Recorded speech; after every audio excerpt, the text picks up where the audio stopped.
your hearts out, man. Doesn't it feel awesome to know that you don't have to listen to what the world says about you, or maybe what a parent said about you, or somebody at school?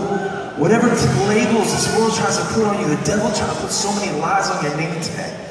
And we can push all those lies away once and for all, take hold of the truth. Now, I'm a child of the one true King.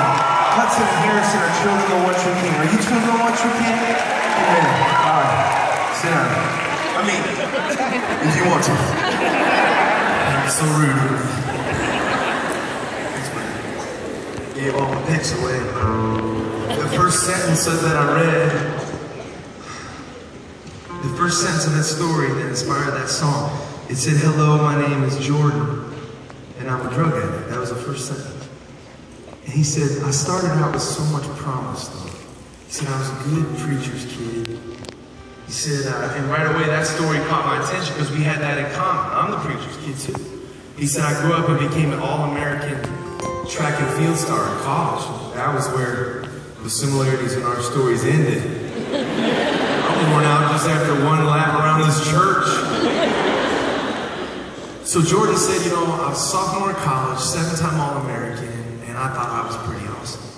That was my identity, the big man on campus. But his sophomore season, he broke his ankle severely. And his season was over, and most likely his sports athletics career. He said the doctors prescribed Oxycontin, a pain medication. He said it felt like overnight addiction took over his life. He started hurting everybody around him, friends, family. The college got fed up with him. He failed 2 drug tests. They kicked him out. So one minute he's on the top of the mountain, big man on campus, all-American athlete. And the next minute, they won't even let him into school. They kicked him out.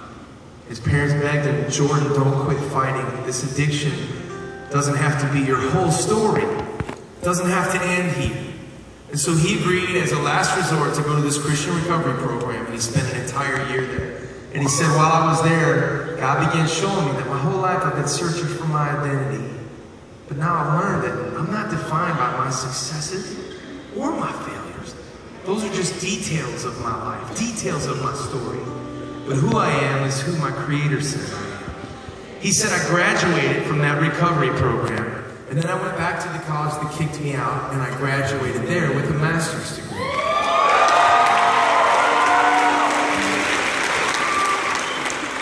He said today he's a high school teacher and a varsity basketball and football coach at his high school that he actually went to.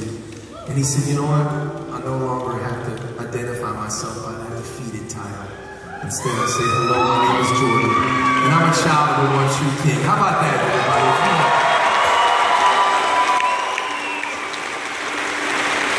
86,400 seconds.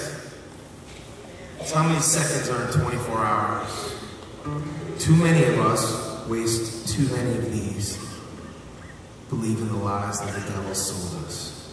I want to be like Jordan. I want to once and for all take hold of the promise that I'm simply God's child. And at the end of my life, when it's all said and done, and I stand before the Lord, it won't matter what other titles people gave me. It won't matter what other titles people gave you. It won't matter how much money you had in your bank account. It won't matter what degrees you had hanging on your wall. What will matter is, did you follow the Jesus who loved you?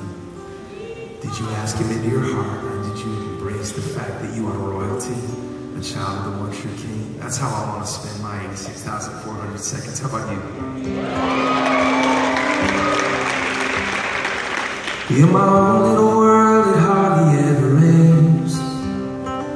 Well, I've never gone hungry, always felt the same. I got some money in my pocket, shoes on my feet. In my own little world, population me.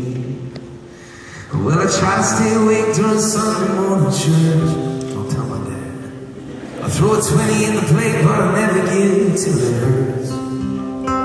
And I turn off the news when I don't like what I see. Well, it's easy to do when it's population me. What if there's a bigger picture? What if I'm missing out? What if there's a greater purpose I could be living right now? And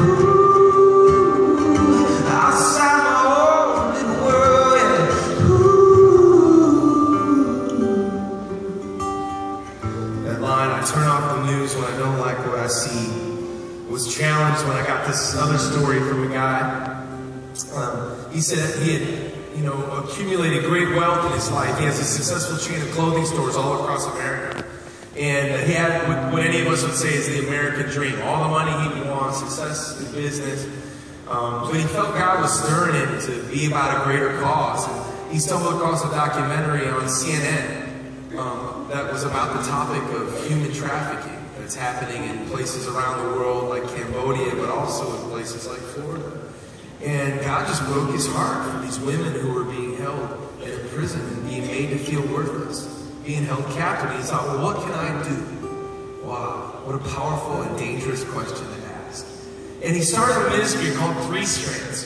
And he decided, well, I know how to make clothes. What if I could rescue these women one by one and then help them learn a trade so they can gain confidence and know that they're a child of the one true King and that they never have to go back to the life that they once knew. And so his ministry is now going into the darkest depths and dangerous places and literally stealth missions, rescuing women one by one. And they're teaching them to make this beautiful jewelry. And the jewelry, every bracelet they make and necklace is a symbol of the freedom that they've now found. And he said, man, I gotta tell you, we're using your song, Do Something, as our theme song. And I said, well, you'll be hearing from my attorney, good sir. I said, man, that's awesome. It's awesome. Can I tell the world about your ministry? He said, yeah. I said, okay, well, let's have our whole tour wear bracelets. And so we're all wearing these bracelets that are made by these women who are being rescued as a show of support. And then I thought, I want to take it a step further. I want to sell it at my merchandise table and raise money for your ministry. I thought that was a good idea, right? Then I found out that we pretty much sell more bracelets than my own CDs every night. And guess what? How many of you think that's actually pretty awesome? Isn't that great? 86,400 seconds. That guy Ken, he dared to ask, what can I do? And he's making the most of his 86,400 seconds. What would happen if we all made that our prayer? Would you sing this prayer with me? Father, break my heart for what breaks yours. Give me open hands and open doors. Put your light in my eyes and let me see.